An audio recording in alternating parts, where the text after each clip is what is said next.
Hello everyone, welcome to your weekly tech update, the show that explores the newest, coolest, and craziest side of tech available on the interwebs. I am your tech leader, Ray McNeil. Coming up on the program today, meet the Storm Hybrid Amphibious MPV.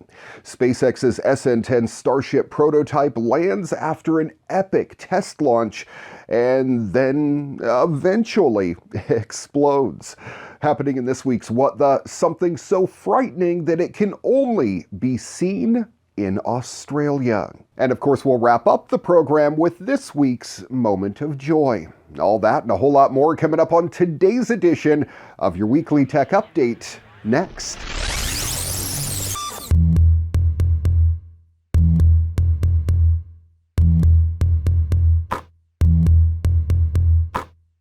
Ukrainian company Highland Systems has debuted a unique multi-role armored vehicle at the IREX Defense Expo in Abu Dhabi.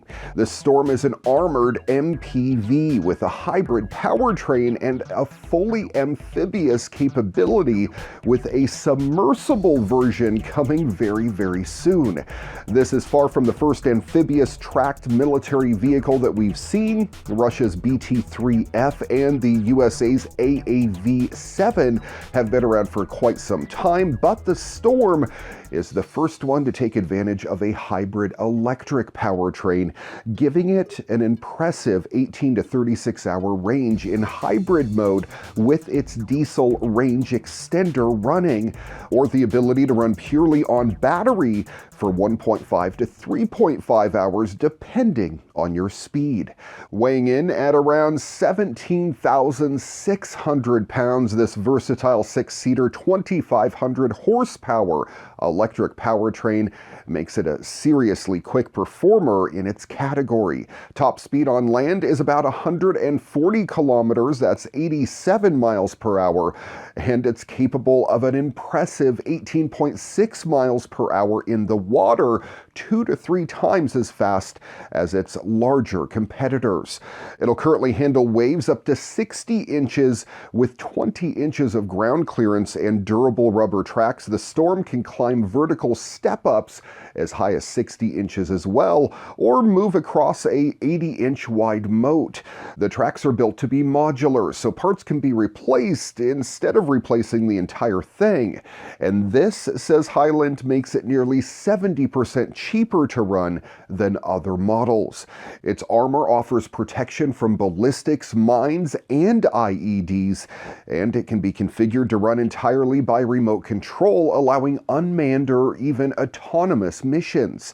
At this stage, the Storm is just a prototype, but a pretty good-looking one. Testing and development will continue from here. Highland says this process will include a submersible version capable of diving below the surface of the water, and a wheeled version, as well as the integration and testing of standard combat modules. A company representative said that demand was looking strong, and Highland plans to move to serial production in the not-too-distant future. Joby Aviation has released a video on YouTube of its air taxi eVTOL prototype, showing its ability to take off, transition to horizontal flight, and return for landing. The California-based company has been relatively quiet about its progress towards certifying and flying its 10-year-old prototype as an air taxi in 2024, but February was filled with breaking news about the future of the company. First, the company has started generating revenue as part of the U.S. government's Agility Prime program, which seeks to accelerate eVTOL development. It also announced that it has agreed to complete a G1 certification for civil commercial operations with the Federal Aviation Administration. Last year was also critical to the company. It received financial support from Toyota for $400 million, with the announcement that Toyota would help with the design of a 450,000 square foot factory. In 2020, Joby also acquired Uber Elevate, a division of Uber focused on the aerial ride-sharing market. The company also received the U.S. Air Force's first ever airworthiness approval for an eVTOL at the end of last year. With 10 years of engineering and more than 1,000 test flights, the company is playing a key role in demonstrating the potential of this new sector while the U.S. government has a front row seat. In a second video of the prototype, the founder can be heard clearly speaking in the foreground, demonstrating the quietness of this prototype. For working side by side with us as we prepare to manufacture at scale. And finally, thank you to all of you in the global community for cheering us on. We still have a long and challenging journey ahead of us, but with the reInvent team at our side, we are one step closer to making this fantastic future real. We can't wait to welcome you on board. Thank you so much.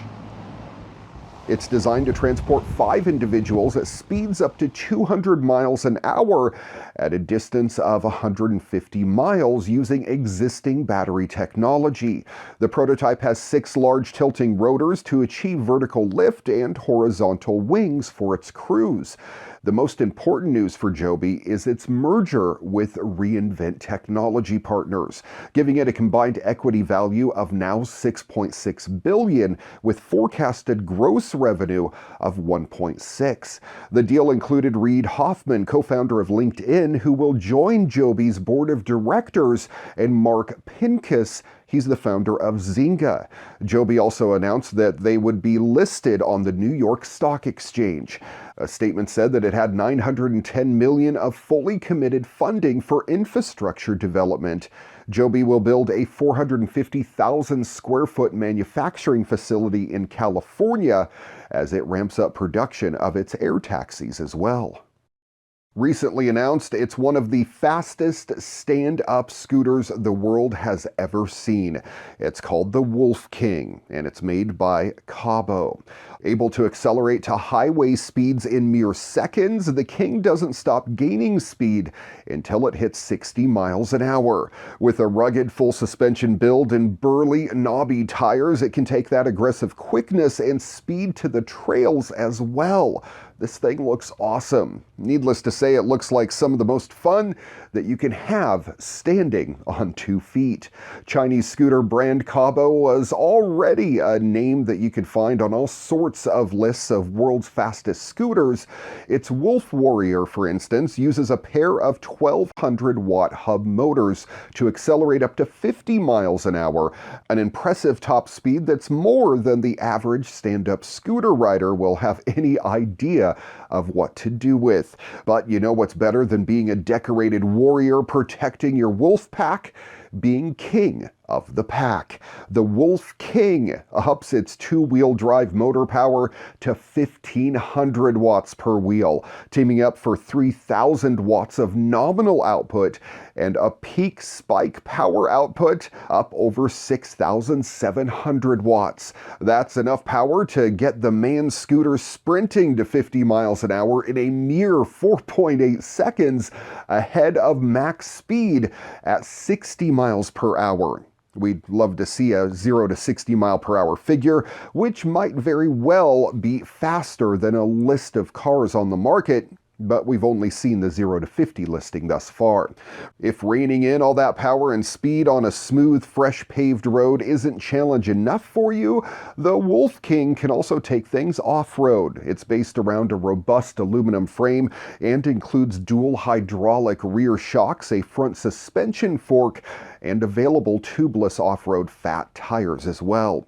With a range around 50 miles, riders can wander quite a ways off the beaten path before having to worry about getting stuck walking home. Along with the motors, the Wolf King electrical system powers a robust lighting system that includes dual headlights, a safety taillight, and blue underdeck lighting. It has to look cool too. The battery takes 5 hours to charge via a dual charging system that allows for simultaneous connections of a standard and fast charger. Riders can use handlebar controls to switch between single and dual motor modes, ratcheting up full motor power with the turbo button, Hydraulic brakes provide dependable stopping, and of course you have the requisite LCD mini display mounted on the handlebars that delivers information about your ride. It holds a rider up to 400 pounds too.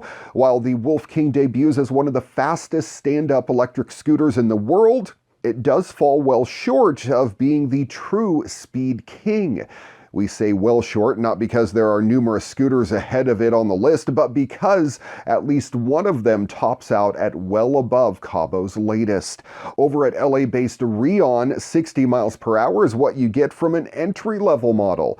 The range-topping RE90 can reach estimated speeds of over 100 miles an hour, but wears an 80 mile per hour top speed limiter, because who really needs to hit triple digits while standing on a scooter? The $6,800 RE90 costs more than twice the $3,000 that the Wolf King does, however.